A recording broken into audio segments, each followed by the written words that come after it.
कोई भी जो कार्य होता है उसका एक लक्ष्य होता है। बिहार में जातिगत जनगणना का लक्ष्य क्या है? क्या जातिगत जनगणना कराने के बाद बिहार में घूसखोरी खत्म हो जाएगी, जमाखोरी खत्म हो जाएगी, मिलावटखोरी खत्म हो जाएगी, कालाबाजारी खत्म हो जाएगी? क्या बिहार में जातिगत जनगणना करने के बाद नशा तस्करी खत्म हो जाएगी, मानव तस्करी खत्म हो जाएगी, गरीबी खत्म होगी, भूखमरी खत्म हो जाएगी, कुपोषण खत्म हो जाएगा या प्रदूषण खत्म हो जाएगा? क्या जातिगत जनगणना कराने के बाद नक्सलवाद खत्म हो जाएगा, माओवाद खत्म हो जाएगा, पत्थरबाजी खत्म हो जाएगी, जिहाद खत्म हो जाएगा? क्या जातिगत जनगणना कराने के बाद घुसपैठ खत्म हो जाएगी, रोहिंग्या भाग जाएंगे, बांग्लादेशी भाग जाएंगे, धर्मांतरण रुक जाएगा? क्या जातिगत जनगणना करने के बाद बिहार जो बिल्कुल पिछड़ा है, 4 लाख करोड़ के कर्जे में दबा हुआ है, वो उस कर्जे से बाहर आ जाएगा और बढ़िया एक संपन्न राज्य बन जाएगा, सक्षम राज्य बन जाएगा?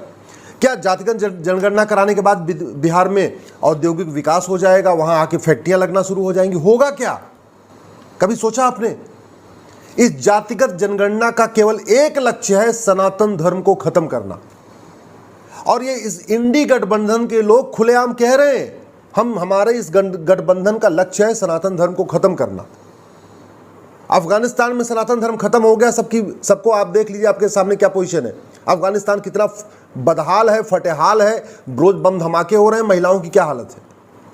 पाकिस्तान में सनातन धर्म खत्म हो गया, आपके सामने स्थितियां हैं, रोज बम धमाके होते हैं, फटेहाल है और बदहाल है। बांग्लादेश में सनातन धर्म खत्म हो गया, फटेहाल है, बदहाल है। इस जातिगत जनगणना का एक ही लक्ष्य है, सनातन धर्म को खत्म करना। और जहां सनातन धर्म खत्म हुआ है वहां क्या सिचुएशन है आपके सामने? ईरान है, इराक है, सीरिया है, आपके बाकी और भी सोमालिया है, ऐसे आपको 50 देश मिल जाएंगे। अब सवाल ये है, इनका इलाज क्या है? इनका इलाज यह है भ्रष्टाचार को जड़ से खत्म करना। उनका 2 लक्ष्य है। पहली बात तो सनातन धर्म को खत्म करना, दूसरा आपके और हमारे दिए हुए पैसे को लूटना। ये चोर पार्टियां, ये भ्रष्ट पार्टियां, ये लुटेरी पार्टियां जाति के आधार पर समाज को बांट के सत्ता प्राप्त करना चाहती हैं और सत्ता प्राप्त करके खजाने को लूटना चाहती हैं। अगर हमने पुलिस रिफॉर्म किया होता, जुडिशियल रिफॉर्म किया होता, टैक्स रिफॉर्म किया होता, तो आज ये पॉलिटिकल पार्टियां खत्म हो गई होती। ये जितनी पॉलिटिकल पार्टियां जातिगत जो जनगणना का समर्थन कर रही हैं, इनका आप इतिहास देखिए, कौन कौन समर्थन कर रहा है? ये सारी परिवारवादी पार्टियां हैं। लालू की पार्टी जातिगत जनगणना कराना क्यों चाहती जानते हैं? कि लगातार मुख्यमंत्री बने रहे, उनके दोनों बेटे मंत्री बने रहे, मुख्यमंत्री बने रहे और खजाने को लूटते रहे। अगर हमने संपत्ति को आधार से लिंक किया होता, नार्को पॉलीग्राफ ब्रेन मैपिंग कानून बनाया होता, पुलिस रिफॉर्म किया होता, जुडिशियल रिफॉर्म किया होता, जुडिशियल चार्टर लागू किया होता कि 1 साल के अंदर मुकदमे का फैसला होना ही होना है, आज की डेट में लालू का पूरा खानदान तिहाड़ जेल के अंदर होता। वो बाहर इसलिए, लालू का परिवार जेल के बाहर इसलिए है क्योंकि हमारी न्यायिक व्यवस्था सड़ चुकी है, मुकदमों का फैसला नहीं हो रहा है, संपत्ति को आधार से लिंक नहीं किया गया है। भ्रष्टाचार खत्म हो जाए, ये सारी जातिवादी पार्टियां, सनातन विरोधी पार्टियां खत्म हो जाएंगी। भ्रष्टाचार खत्म हो जाए, महबूबा खत्म हो जाएंगी, अब्दुल्ला परिवार खत्म हो जाएगा, लालू परिवार खत्म हो जाएगा, सोरेन का परिवार खत्म हो जाएगा, स्टालिन का परिवार खत्म हो जाएगा। और याद रखिए, स्टालिन का परिवार खत्म हो गया, समझो डीएमके खत्म। ममता का परिवार खत्म, ममता का परिवार जेल में जाते ही आपकी टीएमसी खत्म। सोरेन का परिवार तिहाड़ पहुंचते ही आपकी झारखंड मुक्ति मोर्चा खत्म।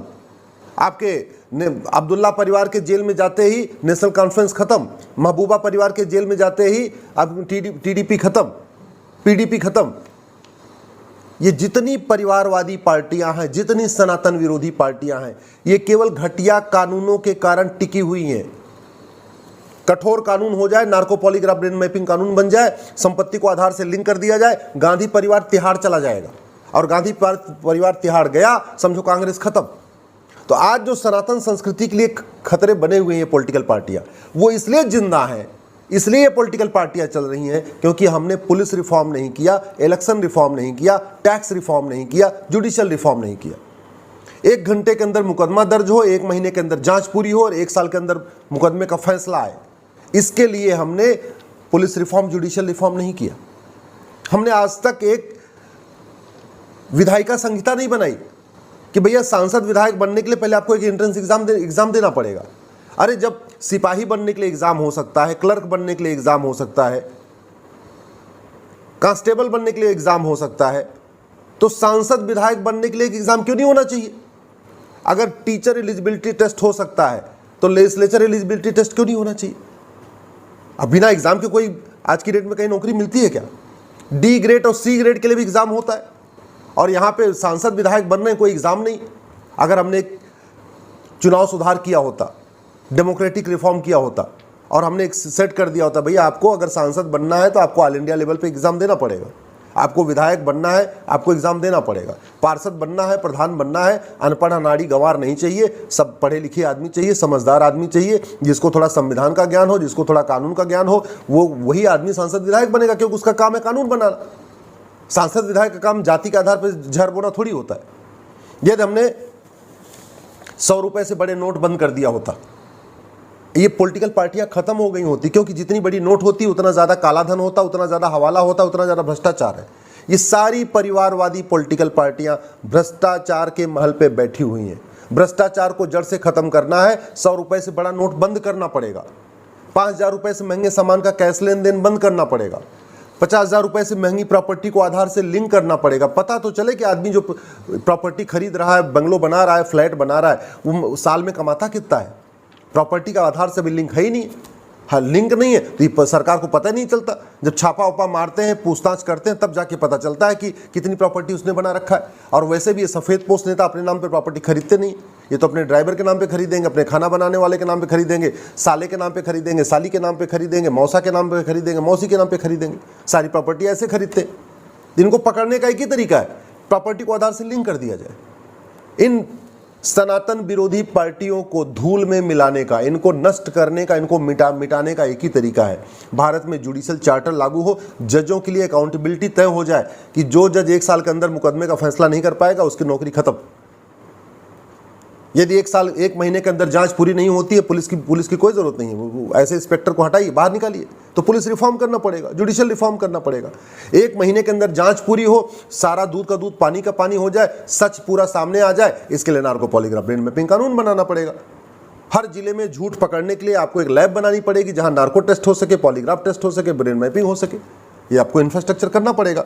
इसी तरीके से जो ये इतने दुनिया भर के टैक्स चल रहे हैं, उस टैक्स के कारण भी ये भ्रष्टाचार चल रहा है। तो भ्रष्टाचार को जड़ से खत्म करना है तो 1 नेशन 1 टैक्स लागू करना पड़ेगा। ये जीएसटी खत्म करिए, ये इनकम टैक्स खत्म करिए, वैट खत्म करिए, टीडीएस खत्म करिए। ना जीएसटी डिपार्टमेंट की जरूरत है, ना इनकम टैक्स डिपार्टमेंट की जरूरत है, ना वैट डिपार्टमेंट की जरूरत है, ना टीडीएस डिपार्टमेंट की जरूरत है, किसी डिपार्टमेंट की जरूरत नहीं। ये इतनी सारी संस्थाएं बनी हुई हैं, हमारे पास सीबीआई है, ईडी है, एलआईयू है, पुलिस है, सब कुछ है, लेकिन भ्रष्टाचार खत्म नहीं हो रहा है। ना इनसे खत्म होगा, जिंदगी में कभी नहीं खत्म होगा, अगले 100 साल में भी नहीं खत्म होगा। भ्रष्टाचार को जड़ से खत्म करने का एक ही तरीका है, 1 नेशन 1 टैक्स। 5,000 रुपए तक कैश आप खरीद सकते हैं, 5,000 रुपए के बाद आप कैश खरीद ही नहीं सकते। जब भी कुछ खरीदेंगे आपको ऑनलाइन करना पड़ेगा। ऑनलाइन करना है तो आपको 1% एक्स्ट्रा देना है। 100 रुपए का सामान खरीद, मान लो 10,000 का सामान खरीदेंगे तो आपको 1% एक्स्ट्रा दे देना है। 1 लाख का सामान खरीदेंगे तो आपको 1,000 रुपये एक्स्ट्रा दे देना है। 1 करोड़ का सामान खरीदेंगे तो 1 लाख रुपये एक्स्ट्रा दे देना है, 1% एक्स्ट्रा देना है। और इसके लिए सब खुशी खुशी देने के लिए तैयार है। भाई जब इनकम टैक्स लगेगा ही नहीं, टीडीएस लगेगा ही नहीं, वैट लगेगा ही नहीं है, जीएसटी लगेगा नहीं, व्यापारी भी खुश, उसको कोई फॉर्म नहीं भरना, कोई फॉर्मेलिटी नहीं करना, ना सीए के पास जाना, ना सीएस के पास जाना, ना उसको अपनी कंपनी के अंदर कोई एक अलग से जीएसटी के लिए डिपार्टमेंट रखना, कुछ करना ही नहीं है, कोई उसको कंप्लायंस करना ही नहीं है। पैसा देता जा रहा है, 1% हिस्सा देता जा रहा है, पैसा देता जा रहा है, 1% हिस्सा दे रहा है। मिडिल क्लास भी बड़ा खुश। इसलिए मैं कह रहा हूँ, ये सनातन के लिए जो सबसे बड़ा खतरा है ये जातिवादी पार्टियां हैं, और ये जातिवादी पार्टियों को जड़ से खत्म करने का एक तरीका है भ्रष्टाचार खत्म करना। भ्रष्टाचार खत्म हो जाएगा, परिवारवाद खत्म हो जाएगा, भ्रष्टाचार खत्म हो जाएगा, जातिवादी पार्टियां खत्म हो जाएंगी। भ्रष्टाचार खत्म तो टीएमसी खत्म, भ्रष्टाचार खत्म तो आरजेडी खत्म, भ्रष्टाचार खत्म तो कांग्रेस खत्म, भ्रष्टाचार खत्म तो डीएमके खत्म, भ्रष्टाचार खत्म तो एनसी खत्म, भ्रष्टाचार खत्म तो एनसीपी खत्म, भ्रष्टाचार खत्म तो पीडीपी खत्म। ये सारी सनातन विरोधी पार्टियां, ये जो 26 पार्टियों का ग्रैंड अलायंस बना हुआ है ना, ये भ्रष्टाचार खत्म होते ही अपने आप खत्म हो जाएंगी। तब हमारा सनातन धर्म सुरक्षित रहेगा, नहीं तो बहुत बड़ा खतरा रहेगा।